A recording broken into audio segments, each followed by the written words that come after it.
আমি আজকে এক রকম ডিম অমলেটের ঝোল বানাবো। সেই জন্য প্রথমে একটা মশলা বানিয়ে নেব। কড়াইয়ে খুব অল্প তেল দেব। তেলটা একটুখানি গরম হোক। তেলটা গরম হয়ে গেছে, এখন আমি আদা দিলাম। আদার ওপর কয়েক কোয়া রসুন দিলাম। দেব একটা ছোট পেঁয়াজ। ছোট পেঁয়াজ একটু দম দম করে কেটে রেখেছি।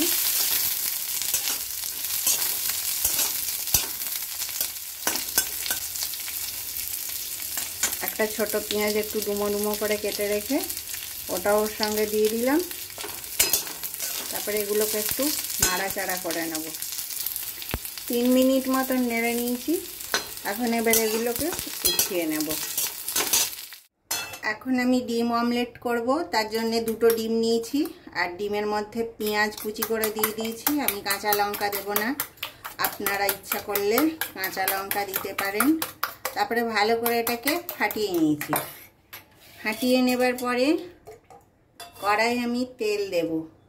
তেল দিয়ে ডিমের অমলেটটা আগে বানিয়ে নেব।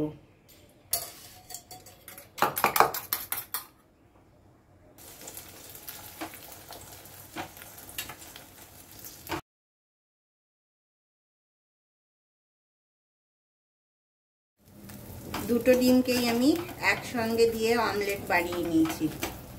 এবার এটা আমি নামিয়ে নেব। কড়াইটা ধুয়ে চাপিয়ে দিয়েছি। এখন আমি তেল দেব। আলুটা ভেজে নেব। আলুটা আমি এরকম আজকে লম্বা লম্বা কেটেছি।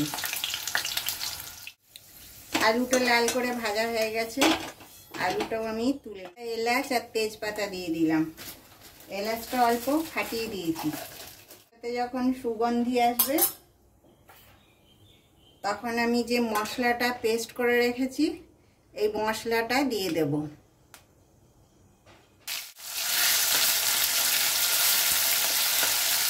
এর মধ্যে জিরে, ধনে, গোলমরিচ আর লঙ্কা বাটা আছে, এটা দিয়ে দিলাম। এটা একটা টমেটো পেস্ট করা আছে, এটাও দিয়ে দিলাম। সব কিছু দিয়ে এখন আমি কষতে থাকবো। অল্প হলুদ দিচ্ছি। দুজনের তরকারি তো খুব বেশি হলুদ লাগবে না। পরিমাণ মতো নুন দিলাম। এবারে বেশ সুন্দর গন্ধ এসছে। এখন আমি আবার আলুটা দিয়ে কষতে থাকবো। এবারে মশলা থেকে তেল ছেড়ে এসছে। এখন আমি এর মধ্যে জল দেব।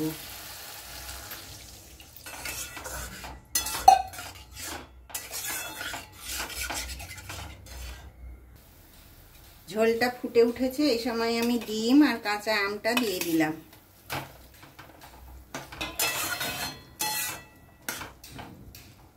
কাঁচা লঙ্কা দিয়ে দিয়েছি। ঢাকা দিয়ে দিলাম।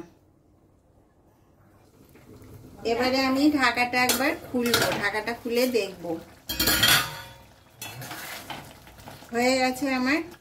আলুও সেদ্ধ হয়ে গেছে। এর মধ্যে অল্প গরম মশলা দেব। খুব বেশি গরম মশলা দেব না, একটু কমই দেব। এবারে একটু ধনে পাতা দিয়ে দেব। তাহলে আমার আজকের ডিমের অমলেট ঝোলটা একটু আলাদা রকম রাঁধলাম, দেখালাম, আপনাদের সঙ্গে শেয়ার করলাম। আপনারা আমার চ্যানেলটাকে লাইক, শেয়ার, সাবস্ক্রাইব করবেন, আমার পাশে থাকবেন। আর আমার এই রকম যেভাবে রান্না করলাম এইভাবে আপনারা একবার অবশ্যই কিন্তু রান্না করে খেয়ে দেখবেন। এটা খেতে খুব সুস্বাদু লাগে এই গরমকালে। তাহলে আজ এই পর্যন্ত। নেক্সট ভিডিওতে আবার দেখা হবে। যারা আমার ভিডিওগুলো আপনাদের মূল্যবান সময় নিয়ে দেখেন তাদেরকে অসংখ্য ধন্যবাদ। নমস্কার।